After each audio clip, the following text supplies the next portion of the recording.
नमस्कार, आप देख रहे हैं प्रदेश का नंबर 1 और सबसे भरोसेमंद news channel India news Haryana और मैं हूं आपके साथ आयुष चित्रांश। शुक्रवार से विधानसभा के शीतकालीन सत्र का आगाज होने वाला है और 19 दिसंबर तक यह शीतकालीन सत्र चलेगा। 3 दिन की कार्रवाई में सरकार कई अहम बिल लाने की तैयारी में है, तो विपक्ष सरकार को घेरने की पूरी रणनीति बना रहा है। इसमें जहरीली शराब, बेरोजगारी समेत कई ऐसे मुद्दे हैं जिस पर हंगामा होने के पूरे आसार। बीएसी में मैंने कहा कि सदन की अवधि बढ़ाई जाए, लेकिन वो बढ़ाई नहीं गई क्योंकि मेजॉरिटी उनकी थी। ये सब मुद्दे डिस्कस करने के लिए और ज़्यादा लंबे समय चाहिए। समय तो विपक्ष को चाहिए। हमारे आज जो विपक्ष मजबूत है, इस बात को उनको लंबा चढ़ाना पड़ रहा है। कोई उनका थोड़ा वो तो एक दिन में ख़त्म करे, भागने रहते हैं, तैयार रहते हैं। लेकिन हमारी विपक्ष जो है मुद्दे उठाने के लिए तगड़ी है। इस वास्ते समय ज़्यादा है हमारा, तो और समय चाहिए हमारे को। जब उनके समय तो कोई था ही नहीं। दो तो विधायक थे उनके, भाजपा के, कभी मुद्दा उठाते ही नहीं थे। ये सबसे बड़ा धोखा है युवा पीढ़ी के साथ, जो ना उनकी नौकरी पक्की हो, ना पेंशन हो और फिक्स्ड अमाउंट हो। ऐसा थोड़ा ही होता है। ये हमारे युवाओं के साथ बद्दा मजाक किया जा रहा है। क्यों दोनों राज्य सुप्रीम कोर्ट का फैसला इम्प्लीमेंट करो। ये सिर्फ जो है वाली पॉलिसी है। जब सुप्रीम कोर्ट का फैसला फाइनलिटी अटेन कर चुका है, एसवाईएल खुदनी है, सेंट्रल गवर्नमेंट ने खुदनी है, तो फिर क्यों नहीं इम्प्लीमेंट करते? यहाँ बीजेपी गवर्नमेंट, वहाँ BJP government. We want implementation of Supreme Court decision which has attained finality. कानून व्यवस्था नाम की चीज़ है ही नहीं। मामले काफ़ी आएंगे और भी आएंगे, करते कुछ है नहीं। ऐसा है जैसे सरकार है ही नहीं हरियाणा में। फिर 112 करोड़ का मैंने, जब आपको पता होना चाहिए, जो इसका क्लस्टर 2 का फसल बीमा जो है वो प्रीमियम ले लिया गया और बीमा कंपनियों ने किया नहीं। हजारों करोड़ का वो है। इसी प्रकार 487 करोड़ तो बकाया है कंपनसेशन देना। विधानसभा से बाहर के बताएं, फ्लोर ऑफ द हाउस बताएं कितना बकाया है। बीएसी में मैंने कहा कि सदन की अवधि बढ़ाई जाए, लेकिन वो बढ़ाई नहीं गई क्योंकि मेजॉरिटी उनकी थी। ये सब मुद्दे डिस्कस करने के लिए और ज़्यादा लंबे समय चाहिए। समय तो विपक्ष को चाहिए। हमारे आज जो विपक्ष मजबूत है, इस बात को उनको लंबा चढ़ाना पड़ रहा है। कोई उनका थोड़ा वो तो एक दिन में ख़त्म करे, भागने रहते हैं, तैयार रहते हैं। लेकिन हमारी विपक्ष जो है मुद्दे उठाने के लिए तगड़ी है। इस वास्ते समय ज़्यादा है हमारा। और देखिए, घेरा उसको जाता है जब कोई कमज़ोर हो। हम ऐसे कोई कमज़ोर नहीं है कि हमें कोई घेर लेगा, और कोशिश करने में हर्ज नहीं है। विपक्ष को अपनी ताकत लगा देनी चाहिए, लेकिन हम जितना काम कर रहे हैं, जितना आज तक हमने किया है और जितनी जनता के साथ हम जुड़ करके चीज़ों को आगे बढ़ा रहे हैं, कांग्रेस के पास कुछ भी नहीं है हमारे खिलाफ कोई बोलें। लेकिन शब्द अच्छा लगता है कि हम इस बार घेरेंगे। हम कहते हैं ठीक है, आइए मैदान में। आदरणीय हुड्डा जी ने रखा था कि जो 0 आवर है उसके अंदर जो समय है वो 3 मिनट का कम है और उसको 4 मिनट का कम से कम होना चाहिए। उन्होंने कहा है कि कल विधानसभा सदन के अंदर, क्योंकि ये प्रस्ताव पास हुआ है कि 3 मिनट का समय रहेगा, विधानसभा के अंदर दोबारा जो विधायकों की राय लेंगे। अगर सभी विधायक कहेंगे कि 4 मिनट की है तो उसको हम 4 मिनट भी करने में हमें कोई इतराज़ नहीं है, लेकिन उसमें बोलने वाले सदस्यों की संख्या कम हो जाएगी। जैसे अब 20 सदस्य बोलते हैं 3-3 मिनट, तो वो फिर 15 सदस्य ही अपनी बात रख पाएंगे। मीटिंग में आना था।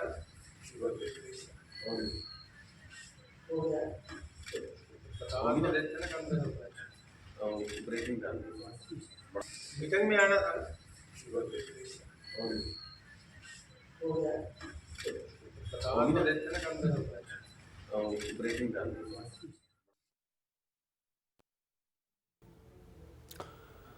तो शीतकालीन सत्र में आपको देखने को मिलेगा इस बार भी हंगामे के पूरे आसार, क्योंकि विपक्ष ने अपनी रणनीति बना ली है और कमोबेश विपक्ष हर बार आप देखते हैं कि कुछ ऐसे अहम मुद्दे होते हैं जिनको सत्र के दौरान उठाता है और उस पर चर्चा की मांग करता है और उस दौरान जमकर आप देखते हैं कि बहस भी होती है, नोकझोंक भी होती है।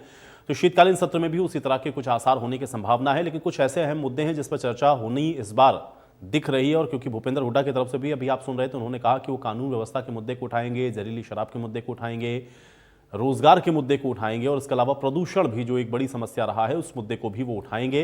तो कुल मिलाकर के ये कुछ अहम मुद्दे हैं जिस पर नेता प्रतिपक्ष भूपेंद्र हुड्डा की तरफ से अपनी बात रखी गई है। हालांकि सरकार की तरफ से आपने मुख्यमंत्री मनोहर लाल को भी सुना, उन्होंने भी कहा कि विपक्ष का मजबूत होना जरूरी है और विपक्ष मजबूती के साथ मुद्दा उठाए, उसमें हमें कोई एतराज नहीं और हम भी तैयार हैं पूरी तरह से उन तमाम विषयों पर जवाब देने के लिए। ये बात मुख्यमंत्री के द्वारा कही गई है। तो कुल मिलाकर के 18 तारीख से आपको बता दें कि जो शीतकालीन सत्र है उसका आगाज होना है और उसके बाद आप देखेंगे कि किस तरीके से ये जो सत्र है इस बार आप देखेंगे कि बेहद हंगामेदार होने के पूरे आसार हैं। और इस बार जो शीतकालीन सत्र है उसमें ये कुछ ऐसे अहम मुद्दे हैं जिस पर चर्चा इस बार होगी और ये मुद्दे विपक्ष के द्वारा उठाए जाएंगे, जिसकी जानकारी अभी भूपेंद्र हुड्डा दे रहे थे। तो अब देखना यह है कि जो बातें भूपेंद्र हुड्डा कह रहे थे या विपक्ष की जो तैयारी है अब उसको किस तरीके से जो सत्ता पार्टी है वो जवाब उसका देती है और इस पर जो हंगामा होगा उसको किस तरीके से देखा जाए, आज इस पर हम लोग चर्चा करेंगे। लेकिन कुछ ऐसे अहम विषय हैं जिस पर हंगामे के पूरे आसार है। एक तो जहरीली शराब का मुद्दा है, इस पर जाहिर है कि आप देखेंगे कि जमकर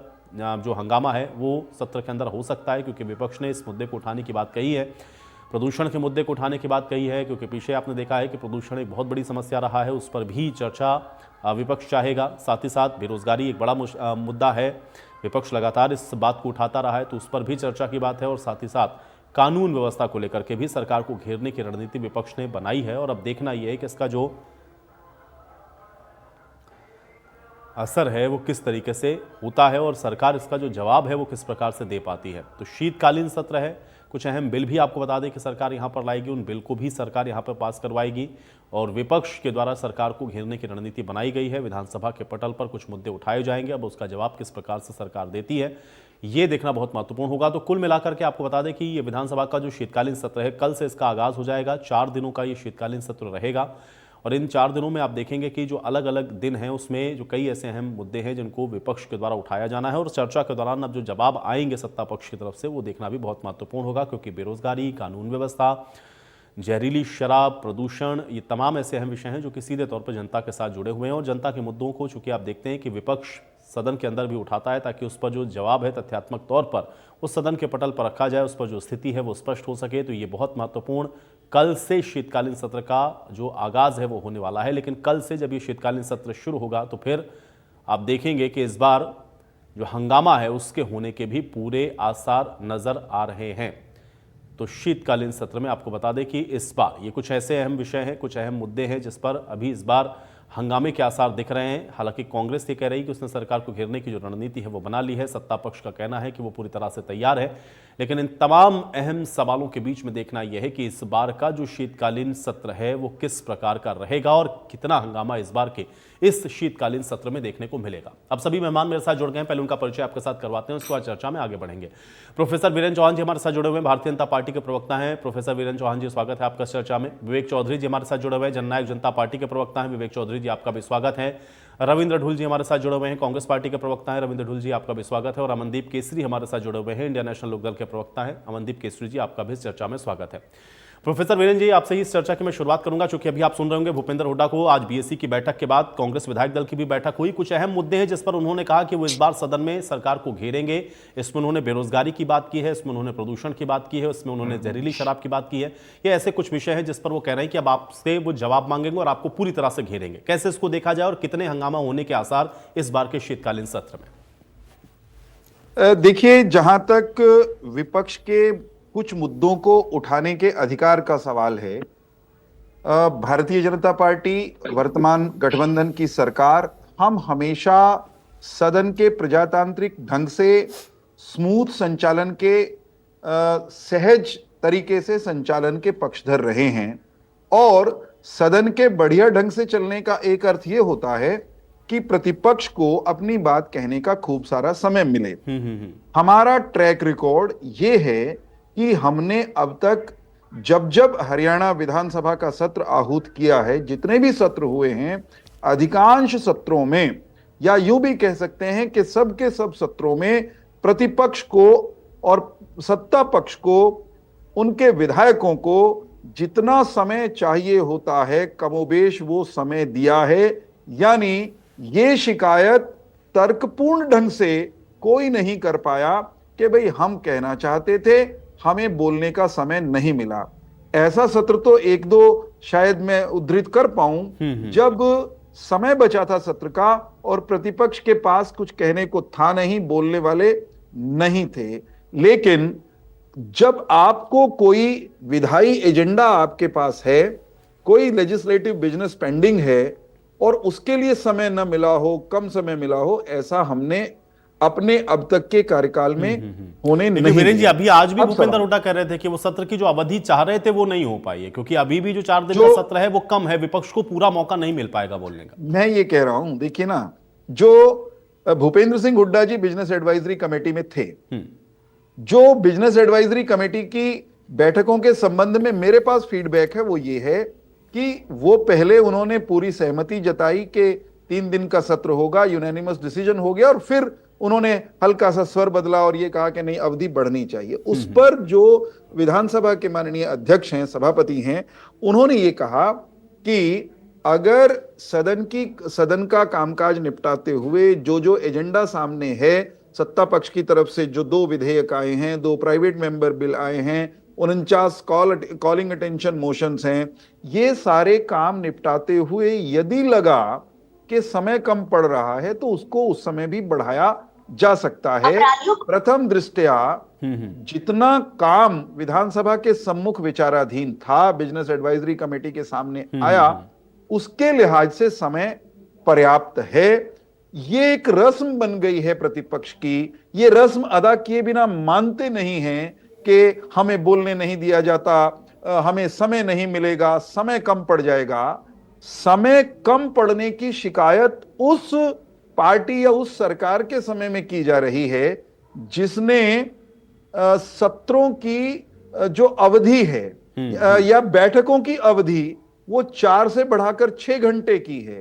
कांग्रेस के कार्यकाल में हरियाणा विधानसभा में सिटिंग्स जो होती थी, बैठक कोई भी एक होती थी, उसकी जो कालावधि थी, उसका जो समय था, अंतराल था, वो 4 घंटे का होता था। अब हमारी विधानसभा 6 घंटे एक सिटिंग, एक चर्चा के लिए या एक बैठक के लिए आती है। तो हमने चर्चा के घंटे, विमर्श के घंटे, विधायी कार्यों को निपटाने के घंटे वो बढ़ाए हैं। जिनके कार्यकाल में वो कम थे, अगर वो उपदेश दें कि समय पूरा नहीं मिलेगा, तो मुझे लगता है कि इसमें कोरी राजनीति है। एक घेरने पर मैं कहना चाहता हूं, रविंद्र ढोल जी, हम इस पर घेरेंगे, हम उस पर घेरेंगे। साहब, हमारे तो मुख्यमंत्री जी ने भी कह दिया, आइए ना, घेरिए ना। जब जब इन्होंने घेरने की बात कही, तब तब ये खुद घिरे हैं, और केवल घिरे नहीं हैं, सदन के भीतर और सदन के बाहर औंधे मुंह गिरे हैं। मैं जो हमको विधानसभा चुनावों में हमारा सफाया करने की बात कह रहे थे, हालिया विधानसभा चुनावों में, वो खुद साफ सुथरे होकर के आए हैं, धो दिए हैं लोगों ने, वही लोग अब कह रहे हैं विधानसभा के भीतर। लेकिन यहां तो हरियाणा के मुद्दों पर कह रहे हैं कि आपको घेरेंगे। अब देखते हैं कितनी तैयारी है। ढोल साहब, मैं एक अंतिम वाक्य मैं ये कह रहा हूं, आप होमवर्क करके तैयारी के साथ सदन में आइए। भूपेंद्र सिंह हुड्डा जी, आपके विधायकों को और आपको हम भी चखाएंगे कि तैयार सत्ता पक्ष आपको क्या क्या लुत्फ और क्या क्या आनंद और क्या क्या सुख दे सकता है सदन के भीतर। ठीक है, ढोल साहब, रविंद्र ढोल जी।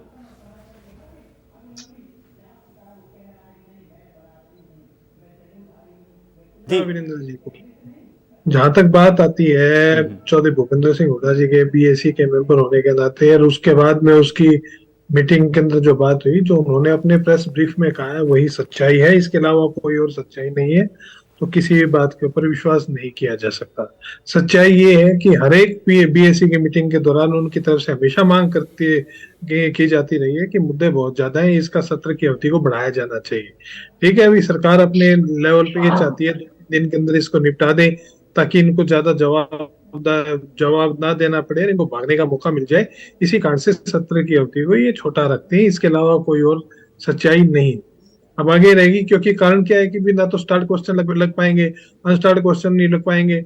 लंबी एक लिस्ट जो प्रश्नों की विपक्ष के द्वारा दी गई है या अन्य विधायकों के द्वारा, शायद सत्ता पक्ष के विधायकों के द्वारा भी दी गई है, वो भी नहीं लग पाएंगे। तो ऐसे में जो है सत्र की रेलिवेंसी केवल मात्र भारतीय जनता पार्टी के लिए केवल इतनी रह जाती है कि जो इनको विधेयक पास कराने हैं वो जल्दबाजी में कराने हैं, या इनको सप्लीमेंट्री बजट या कोई पास कराना है तो उसको इनको पास कराना है, उसके लिए एक फॉर्मेलिटी निभा रहे हैं। इसके अलावा ये कुछ नहीं कर रहे हैं। यदि फॉर्मेलिटी नहीं निभाते तो इसको सत्र को लंबा किया जाना चाहिए, कम से कम 1 सप्ताह तक चलाने में इन्हें किसी प्रकार की कोई दिक्कत नहीं है। क्योंकि जितने प्रश्न है, या तो वीरेंद्र जी ये बताएं कि वे विधायकों के इतने प्रश्न आए थे, स्टार्ट इतने आए थे और अनस्टार्ट इतने क्वेश्चन आए थे, क्योंकि मेरे को पता नहीं है, डाटा इनके पास होगा, सत्ता पक्ष के पास होगा कि स्टार्ट क्वेश्चन इतने आए, अनस्टार्ट क्वेश्चन इतने आए और हमने लगाए कितने। यदि ये बताने में सक्षम होते हैं कि 3 दिन के अंदर इतने प्रश्न आए थे और इतने हमने लगाए हैं, और उसके बावजूद भी यदि प्रश्न बचते हैं तो बट नेचुरल सी बात है कि सेशन की अवधि को बढ़ाया जाना चाहिए था। इसमें कोई शक नहीं। एडजमेंट मोशन है, सब कुछ बहुत कुछ आना है, कॉल अटेंशन मोशन है, चाहे कृषि के मुद्दे के ऊपर हो, जो बीमा वाला घोटाला है ये पहले भी गुंजा था, लगातार बार बार गुंज रहा है, इसके ऊपर सरकार हमेशा भागती रही है। क्योंकि इन्होंने बाकायदा, ऐसा नहीं है कि ये भाई ये यहाँ की बात कर रहे हैं, इसके ऊपर फैक्ट है, इसके ऊपर लेटर्स है, इसके ऊपर कोर्ट का ऑर्डर है, इसके ऊपर सब कुछ है। बीमा राशि को वापस करने के मामले के अंदर बहुत लंबे समय तक ऐसा किसानों का एक पूरा का पूरा एक एरिया ऐसा था जिसको बिना बीमे का छोड़ दिया गया था। तो इन सभी फैक्ट को देखते हुए जो सच्चाई है उनके ऊपर इसको प्रश्न के ऊपर इनको उत्तर देना पड़ेगा। यदि नहीं, वही तो कह रहे हैं साहब। देखिए, वीरेंद्र जी ने भी कहा कि आप पूरी तैयारी के साथ आइए, वो तो जवाब देने के लिए तैयार हैं। बिल्कुल, तो हम तो तैयार हैं, लेकिन इतने छोटे में काम नहीं चलेगा श्रीमान। अच्छा, ये बताइए, डाटा बता दे। इस पर भी वीरेंद्र जी का कहना है कि हमने ड्यूरेशन बढ़ाया। पहले जो सिटिंग 4 घंटे की होती थी वो हमने 6 घंटे करी है। हमने तो बढ़ाया है, उस सत्र की अवधि भी बढ़ी है कई बार। कोई बात नहीं, कोई बात नहीं, वो तो 4 घंटे की होती है, वो भी लंबी अपने आप खिंच जाती थी। ऐसा नहीं है कि 4 घंटे लिमिटेड होता था, वो हमेशा बढ़ता था। दोपहर तक का है, दोपहर बाद तक चलता था, शाम तक का है, रात तक भी चलते रहे सेशन, ऐसा नहीं होते। मैंने एक स्पेसिफिक क्वेश्चन पूछा है जो डेवलपमेंट के इश्यूज के ऊपर जो विधायकों के द्वारा प्रश्न किए जाते हैं, वो केवल एक क्वेश्चन आवर 1 घंटे में, एक दिन में 1 घंटे का होता है। मैंने ये पूछा है कितने प्रश्न आपने लगाए और कितने प्रश्न विधायकों के द्वारा लगाए गए थे, ये डाटा बता दें, ये अपने आप इनकी पोल खुल जाएगी। ठीक है, मैं इस पर जवाब ले लूंगा, लेकिन मैं अभी विवेक जी का भी रुक कर। तो विवेक जी, बहुत सारे मुद्दे हैं, विपक्ष कह रहा है कि घेरेंगे इस बार आप लोगों को सदन के अंदर, कितना तैयार हैं? और सत्रावधि को लेकर के भी सवाल है, विवेक जी। आयुष भाई, मैं तो एक ही बात कहूंगा, हर बार ये कहते हैं घेरेंगे घेरेंगे घेरेंगे और खुद ही वॉकआउट करके बाहर निकल लेते हैं। आइए, फैक्ट्स के साथ आइए, सरकार की पूरी तैयारी है, हम तो तैयारी के साथ हमेशा रहते हैं, चाहे विधानसभा की बात हो चाहे फील्ड की बात हो। इनके पास पिछले 4 साल से इन्होंने बारी बारी तरह तरह की बातें करने की काम किया विदाउट फैक्ट्स। हमने जब फैक्ट्स मांगे तो इनके पास कोई फैक्ट नहीं होता। आज अब कल भी जब सत्र होगा तो सबके सामने होगा कि जो हरियाणा के विकास की बात है उसके ऊपर कोई चर्चा नहीं की जाएगी। अपने बेनिफिट के लिए जो बातें हैं ये तमाम नेता करने का काम करेंगे। हमें तो एक चीज का पता है, अगर आपने कुछ करना है हरियाणा के, मैं पहले भी तमाम डिबेट्स में कहता रहा हूँ, हरियाणा के विकास के लिए, किसानों के उत्थान के लिए, युवाओं के लिए कोई आपके पास सुझाव हो वो लेके आइए। पर वहां जाके शोर शराबा करना, हू हल्ला करना, मीडिया के कैमरों में कैच होने के लिए कुछ एक्टिविटीज करना, वो कोई संतोषजनक बात नहीं है। हमें तो ये पता है कि हम पूरी तैयारी के साथ आएंगे, सामने देखते हैं कि कितनी तैयारी है या सिर्फ वॉकआउट की तैयारी है। अभी मैं सुन रहा था कि समय पूरा नहीं मिला, भागने का मौका मिल जाए, इन शब्दों का प्रयोग हमारे प्रवक्ता साथी द्वारा किया गया। हम तो ये कहते हैं, भागेगा कौन भगाएगा कौन, वो तो कल देखिएगा। हम तो पूरी तैयारी के साथ पहले भी रहे हैं और आगे भी रहेंगे। भागने वाले पहले भी भागते रहे हैं और भगाने वाले पहले भी भगाते रहे हैं। हम पूरे सत्र में पूरे सवालों के जवाब के साथ तैयार मिलते हैं। हमारे पास एक एक सवाल का जवाब होता है, पर दुख इस बात का है कि जो बातें करते हैं उनका फैक्ट इनके पास नहीं होता। फैक्टलेस बात करने का काम तमाम नेता जो आरोप लगाने का काम करते हैं, और कुछ एक नेता तो ऐसे भी हैं जो जूता तक उठाने का भी काम करते हैं, वो सबके सामने। हम तो एक ही बात जानते हैं, तैयारी के साथ आएंगे और आशा और उम्मीद इनसे भी यही करते हैं कि ये भी तैयारी के साथ आए। बिल्कुल। अमनदीप जी, कितना तैयार हैं? कल से तो अब शुरू होने वाला है सत्र। कांग्रेस कह रही बहुत सारे मुद्दे, अभी हम लोग भूपेंद्र हुड्डा को भी सुन रहे थे। इंडियन नेशनल लोकदल की क्या तैयारी, किन मुद्दों के साथ आप लोग जा रहे हैं इस बार शीतकालीन सत्र में? जी आयुष जी, सबसे पहले तो आपके सामने है किसानों की जो फसल और पूरे हरियाणा के अंदर जो भी बाढ़ से त्रासदी हुई थी, अभी तक उनको किसानों को मुआवजा नहीं मिला गया है। और जहरीली शराब की वजह से जो प्रदेश के अंदर जो मातम छाया, जो तांडव सरकार की गलत नीतियों की वजह से हुआ है, वो भी एक बहुत बड़ा अहम मुद्दा है। प्रदेश में बेरोजगारी का बड़ा अहम मुद्दा है। प्रदेश में जो शिक्षा का स्तर जो गिरता जा रहा है, प्रदेश में प्रधानाचार्य और इवन स्कूलों में शिक्षकों के पद खाली पड़े हैं, बच्चियों के साथ स्कूलों में यौन शोषण हो रहा है, वो एक बहुत अहम मुद्दा है। हमने तो सभी ध्यान आकर्षण प्रस्ताव पहले की भी तरह, SYL का एक बहुत बड़ा मुद्दा है जो अभी तक हरियाणा का हक हरियाणा को नहीं मिल रहा, उसके ऊपर कोई भी जो है कदम भारतीय जनता पार्टी की, जजपा की सरकार नहीं उठा रही है। ये तमाम आयुष जी मुद्दे हैं और पहले भी थे। और आपने देखा होगा, प्रदेश की तमाम जनता देखती है कि केवल मात्र एक ही आदमी मुद्दे उठाता है।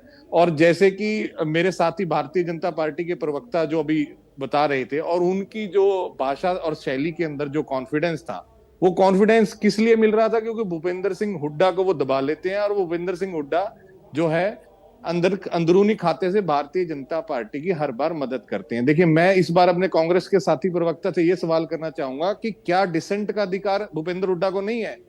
वो क्यों नहीं डिसेंट करते कि नहीं, ये मैं नहीं मानता? हर बार वो सत्र के अंदर यही होता है, जब भी अहम मुद्दे होंगे वो भारतीय जनता पार्टी की हाँ में हाँ दबी जुबान से वो मान लेते हैं। और रही बात भारतीय जनता पार्टी की तैयारी की या जजपा की तैयारी की, आयुष जी, आप इस बात से अंदाजा लगा लीजिएगा कि किस तरह से एक जो स्वास्थ्य विभाग की जो प्रमुख पद से किस तरह से एक डॉक्टर को अभी देखा आपने इस्तीफा दे करके और उनको HPSC का मेंबर बनाया गया, तब जाकर इनकी सहमति बनी आपस में मंत्रियों की, मुख्यमंत्री के साथ, जो भी इनका मामला था। लेकिन ये साफ उजागर हो गया है कि किस प्रकार की तैयारी के ये साथ आ रहे हैं। और मैं ताजा तरीन आपको आज के मामले उदाहरण बता देता हूं कि सरकार इतनी डरी हुई है, सरकार को पता भी है कि मुद्दे बहुत सारे हैं। और जैसा कि अभी जो किसानों का मुआवजा अभी तक नहीं मिला, तो सरकार ने आज मैसेज भेजे हैं बकायदा सभी किसानों के पास कि आपको मुआवजा जल्द ही मिल जाएगा। सबसे बड़ा डर सरकार को यही है कि कहीं ना कहीं किसान आकर के हमारे विधानसभा सत्र के अंदर कहीं ना कहीं आवाज ना बुलंद कर ले। इनकी आवाज सबसे पहले विधायक उठाएंगे, और खास करके एकमात्र विधायक ही जो किसानों की आवाज उठाते हैं। और मैं इसके साथ जोड़ता हुआ अभी आपको कल परसों का उदाहरण बताता हूं। अंबाला जिले के अंदर अंबाला शहर के विधायक, उन्होंने भी एक जगह जाकर के अपना बड़बोलापन दिखाया कि किसानों तो राजनीति कर रहे हैं, कोई समस्या नहीं है। तो अगले दिन ही पूरे जिले के किसानों ने कम से कम 50 से 60 ट्रालियों के अंदर जो बेसारा गौवंश है, जो किसानों की फसल बर्बाद करता है, उनको लेकर के वो आए और प्रदर्शन किया। तो विधायक जी भाग खड़े हुए वहां से। यही हालत विधानसभा में इनकी होगी। चलिए, आप कह रहे हैं कि ये भाग खड़े होंगे, इनके पास जवाब दूंगा। मैं जवाब लेता हूं। वीरेंद्र जी, आप लोग डरे हुए हैं? देखिए, प्रतिपक्ष को अगर इस तरह के जुमलों से कोई संतोष मिलता है, आनंद मिलता है, तो ये खुश रह सकते हैं, खुशफहमी में रह सकते हैं, वहम में जीना चाहते हैं तो जिएं। हम डरे हुए न थे न हैं। हम तो निर्भय निर्भय में विश्वास रखने वाले लोग हैं। हम न डरते हैं न किसी को डराने में विश्वास रखते हैं। कम से कम सज्जन शक्ति को बिल्कुल डराने में विश्वास नहीं रखते। हाँ, आसुरी शक्तियां, नकारात्मक लोग, विध्वंसक तत्व, वो हमसे डरें, हम ये अवश्य चाहते हैं। लेकिन अगर प्रतिपक्ष सकारात्मक सोच वाला है तो हम तो इनको भी डराना नहीं चाहते। डरे हुए हो सकते हैं तो प्रतिपक्ष के मित्र हो सकते हैं, कंफ्यूज्ड हो सकते हैं तो प्रतिपक्ष के मित्र हो सकते हैं, क्योंकि हमारे प्रतिपक्षियों को लगातार सब तरफ से हर तरह की चोट पड़ रही है। और जो हमें सदन में घेरने वेरने की बातें कर रहे हैं इंडियन नेशनल लोकदल, भाई एक विधायक है कुल मिलाकर के, और वो जो एक विधायक महोदय हैं वो सदन की गरिमा का बिल्कुल ध्यान नहीं रख पाते बोलते हुए सदन में। सारे देश ने, सारे प्रदेश ने, सब लोगों ने उनको टेलीविजन पर, लोकतंत्र की गरिमा केवल एक ही है। एक मिनट मित्र रुक जाओ। नहीं, लोकतंत्र में लोकतंत्र की गरिमा एक ही है, लोगों की आवाज को उठाना। लोकतंत्र जी सुनिए ना, मैं तो यही कह रहा हूं ना, आवाज उठाइए, कौन मना कर रहे हैं? हर जगह ज्ञानचंद गुप्ता जी मना करते हैं। रुक जाइए ना, अब रुकेंगे तो मेरी बारी में मैं आपकी बारी में बोला था, आपने जो कहा।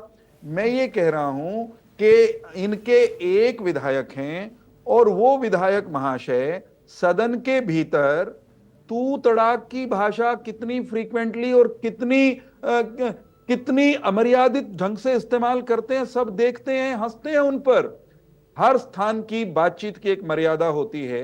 वो अपने भतीजे से, उप मुख्यमंत्री दुष्यंत सिंह चौटाला से घर में, परिवार में, किसी व्यक्तिगत कार्यक्रम में तू तड़ाक करके बात कर लें, चलेगा। लेकिन साहब, जब दुष्यंत सिंह चौटाला वहां सदन में उप मुख्यमंत्री के रूप में बैठे हैं, जनप्रतिनिधि के रूप में बैठे हैं, तो तू तड़ाक ये भाषा शोभा नहीं देती, ये गरिमापूर्ण अंदाज नहीं है। वो सदन के जो अध्यक्ष हैं ज्ञानचंद गुप्ता जी, उनको संबोधित करते हुए भी कर देगा, कह देगा, ओझेगा। भाई, ये शिष्टाचार नहीं है, ये शालीनता नहीं है, ये मर्यादा नहीं है। तो जो अमर्यादित और अशिष्ट अंदाज में सदन की कार्यवाही में हिस्सा लेते हैं, वो अपने गिरेबान में झांके। और उनसे मेरा अनुरोध है कि वे तय करें कि सदन में सवाल तो उठाएंगे, लेकिन अब की बार मर्यादित अंदाज में, शालीन तरीके से उठाएंगे। मैं ये कह रहा हूं कि आप पुरजोर तरीके से, कड़वे से कड़वे अंदाज में अपने सवाल उठा सकते हैं, लेकिन आपको अशिष्ट, अमर्यादित, अभद्र होने की आवश्यकता नहीं है। शर्त केवल इतनी है कि आपको आपका अपनी भावनाओं, अपने शब्दों पर नियंत्रण रहना चाहिए।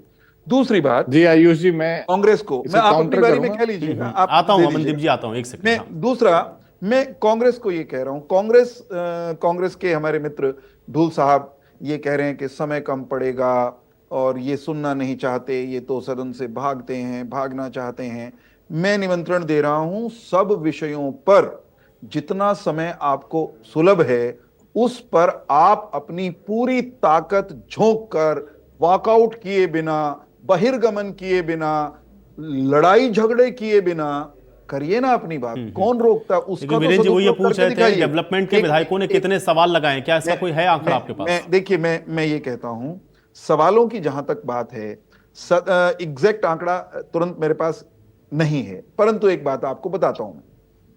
इस सदन में यह व्यवस्था भी भारतीय जनता पार्टी की सरकार बनने के बाद कर दी गई है कि सत्र के दौरान, अगर सत्र के बाद भी 1 महीने तक कोई विधायक किसी विभाग को 3 सवाल अपने भेजेगा, तो 21 दिन के भीतर उसके सवालों के जवाब देने के लिए वो विभाग बाध्य है। सवाल पूछने वाले को उत्तर मिलेगा, सदन के बाहर भी मिल जाएगा, सदन के भीतर भी मिलेगा। लेकिन बहाने करके आप सरकार के निर्णयों पर, और उन निर्णयों पर जिनमें आप बैठक में सहमत हो जाएं और बाहर प्रेस कॉन्फ्रेंस में आके कुछ और कहें और फिर कहें कि जो हमने पीसी में कहा वही सही है।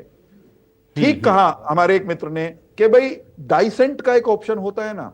अगर भूपेंद्र सिंह हुड्डा जी सहमत नहीं थे तो नोट ऑफ डाइसेंट छोड़ना चाहिए था साहब। अगर छोड़ा होता तो सार्वजनिक होता। लेकिन वो तो ये भी कह रहे थे, अमनदीप जी तो ये भी कह रहे थे कि वो तो बीजेपी का ही साथ देते हैं, खैर आप लोग दबा लेते हैं उनको। मैं तो ये नहीं, मैं तो ये मानता नहीं, मुझे लगता भी नहीं। ठीक है। एक छोटी सी बात और कहता हूं, जो हम पर शीतकालीन सत्र की अवधि कम होने का आरोप लगा रहे हैं, उन भूपेंद्र सिंह हुड्डा जी के कार्यकाल में, उनके 2 कार्यकालों में कुल मिलाकर के शीतकालीन सत्र के नाम पर 11 घंटे 3 मिनट कार्रवाई हुई। कुल मिलाकर के एक शीतकालीन सत्र हुआ। 9 बरस उन्हें शीतकालीन सत्र बुलाने की सूझी नहीं। ऐसा लगता है कि शीतकाल में ये भी राहुल गांधी की तरह कहीं इटली या थाईलैंड, कहीं जाड़ा मनाने पहाड़ पर कहीं चले जाते होंगे। और शीतकालीन सत्र इनको अब याद आ रहा है। नहीं, ढुल साहब से मैं जवाब अभी इनको याद आ रहा है। ढुल साहब मैं फिर दोहरा रहा हूं। ठीक है। मुझे जो विधानसभा अध्यक्ष जी से आंकड़े मिले हैं, कुल मिलाकर के 11 घंटे 3 मिनट शीतकालीन सत्र के नाम पर ये प्रदेश की चर्चा करते थे। ये तो अरविंद जी जवाब देंगे। अंतिम वाक्य, हम अब तक शीतकालीन सत्र में 101 घंटे और 21 दिन कुल मिलाकर के कार्यवाही का संचालन कर चुके, इनकी सुन चुके, अपनी सुना चुके हैं। इन लोगों के पास 11 घंटे। अब ये तो ये डाटा आपने रख दिया ना। मैं ढुल साहब से जवाब। हाँ ढुल साहब, जो डाटा मैंने मांगा वो तो विधानसभा अध्यक्ष जी से ये नहीं ले पाए। जो डाटा इनके पास में इनके सूट करता है वो इन्होंने ला करके रख दिया। अच्छा, ये डाटा गलत है क्या चौधरी साहब? मैं सही और गलत मुझे क्या पता, मेरे पास तो है नहीं, आपके पास है। नहीं, मतलब मेरा डाटा तो आप दे नहीं रहे। आपको सटीक डाटा तो आप दे नहीं रहे। हम नोट ने पीछे दिया वही सही है, अंदर जो मीटिंग में हुआ वो सब आप नोट ऑफ डाइसेंट की बात करते हैं, जैसे आपने बिजनेस एडवाइजरी कमेटी की मीटिंग की प्रोसीडिंग्स को सार्वजनिक किया, करिए ना।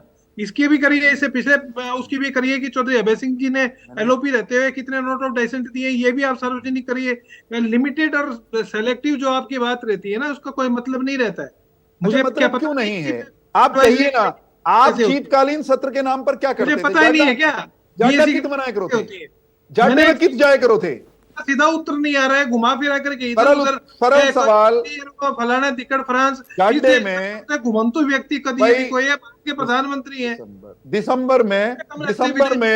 दिसंबर में कहां चले जाते थे आपके कार्यकाल में विधायक? अरे आप ये बताइए ना, आप सारे साल कहाँ रहते हैं? आपके प्रधानमंत्री विदेशों में रहते हैं, मैं तो इलेक्शन में सत्र की यहाँ बात कर रहा हूं इलेक्शन महाराज, के बाद टपक लेते हैं। सत्रों की तो बात, क्या ये है ना, सत्र की बात कर लेते क्या हैं, ये है ना, भारत के सत्र की बात कर प्रधानमंत्री लेते हैं। चुनाव के दौरान जो है देश में होते हैं, बाकी सारा समय विदेश में होते हैं और चुनाव जीतते हैं, जनता का दिल जीतते भारत के हैं, प्रधानमंत्री है। जनता का दिल जीतते हैं, नहीं है, चुनाव ये जीतते हैं। चलिए आज हरियाणा विधानसभा की बात करते हैं, विधानसभा की बात भारत करते हैं। पूरे ठीक भारत है को ढुल साहब, पैदल लेकिन आप जो मुद्दे आप कह रहे हैं घेरेंगे, आप लोग हर बार कहते हैं, लेकिन बताइए। सरकार ये कह रही है कि आप घेर नहीं पाते हैं, आप लोग वॉकआउट कर जाते हैं। नहीं, कोई मैं ढुल साहब से मैंने- जवाब लेता हूं, एक सेकंड। ढुल साहब। मैंने बिल्कुल स्पष्ट तौर पे कहा है, हमारे पास में हर तरह का डाटा यहाँ पर तैयार है। अब इनको लगता है कि कोई मुद्दा ही नहीं है। इनको भी ये भाजपा की सहयोगी पार्टी जो 10-15 दिन की सहयोगी है, उसके बाद में हमारे साथ ही उन्होंने बैठना है। इनको ये लगता है कि इनके पास मुद्दा ही नहीं है। क्या यमुनानगर में शराब पी करके मरने वाले जो लोग हैं, हमारे बेचारे लोग हैं, ये मुद्दा नहीं है जहरीली शराब? क्यों मुद्दा नहीं है जहरीली शराब? और ये मुद्दा कैसे नहीं है कि हेल्थ मिनिस्टर ने इतने इतने महीने तक तांडव किया है उसके अंदर, और बाकायदा वो यहाँ वहां पोस्टों को एडजस्ट करके हाथ पैर जोड़ करके मुख्यमंत्री को मना रहा है। ये मुद्दा नहीं है। ये मुद्दा नहीं है कि किसान की फसल बीमा की आपने राशि अभी तक वापस नहीं की 112 करोड़, ये मुद्दा नहीं है। एसवाईएल मुद्दा नहीं है। बेरोजगारी मुद्दा नहीं है। कमाल करते हैं, मुद्दों की कमी हो तो बताइए ना आप मुझे। ये हवाई बातों में कुछ नहीं रखा। ठीक है विवेक जी, हमने इतने सारे मुद्दे उठा दिए, ठीक है, मैं विवेक जी से रिएक्शन ले रहा हूं। ये आइए ना, ठीक है विवेक जी, ये मत परेशान मत होइए, आइए तैयारी ठीक के है, साथ। मैं और ये तो सत्र में भज्जिया दिखेगा, लेकिन अभी उड़ाइए विवेक जी आयुष जी, मैं अभी सुन रहा था दोनों ही प्रवक्ताओं को। मेरे भाई ने, इनेलो के प्रवक्ता ने कहा कि किसानों को मुआवजा नहीं मिला, तो शायद थोड़ा तैयारी के साथ आए तो अच्छा है। आज ही मुख्यमंत्री जी ने प्रेस कॉन्फ्रेंस करके और मुआवजा राशि जारी करने का काम किया, और एसवाईएल का उन्होंने जिक्र किया, तो उसके बारे में उन्हें पता होना चाहिए कि परसों भी एसवाईएल को लेकर मीटिंग। हमें तो एक चीज का पता है, हम तैयारी के साथ रहते हैं और हमेशा तैयारी के साथ रहते हैं। हम अभी कांग्रेस के साथी कह रहे थे हमारे साथ ही बैठना है, 10-15 दिन की बात है। हम तो पहले भी आपके साथ बैठते थे, आप हमारे साथ बैठते थे। बैठने बैठाने की बात छोड़िए, बैठेंगे तो कल भी 90 के 90 विधायक एक साथ। बात करिए मुद्दे की, फैक्ट्स की। अगर कोई फैक्ट होगा तो बात देखेंगे। आपने जहरीली शराब का जिक्र किया, उसके ऊपर जो कसूरवार थे उनके ऊपर कार्रवाई करने का काम किया गया। आगे की बात जो आप कर रहे हैं वो सब कुछ विधानसभा में, ये जो मुद्दे यहां रख रहे हैं, मैं तो एक रिक्वेस्ट करूंगा दोनों ही प्रवक्ताओं से, अपने नेताओं को भी बताने का काम करें। नेता वहां चाय पीने जाते हैं और कुर्सी पे बैठ के आराम से आ जाते हैं। वहां कोई मुद्दा उठाना है तो उठा के आइए, सिर्फ और सिर्फ वहां बैठने के लिए ना जाइए, या वहां से वॉकआउट करने का बारी बारी इनका देखा जाता है, वॉकआउट करने का काम करते हैं। हम एक चीज, तैयारी के साथ हम पूरी रहते हैं, और जो चीज है वो पढ़ के आइए। मुआवजे की बारी बारी बात की जाती है, मुआवजा निरंतर हम देने का काम कर रहे हैं। हम तो एक चीज जानते हैं, जो बात सही है उसको सही भी कहा जाएगा, जो गलत है उसको गलत ही कहा जाएगा।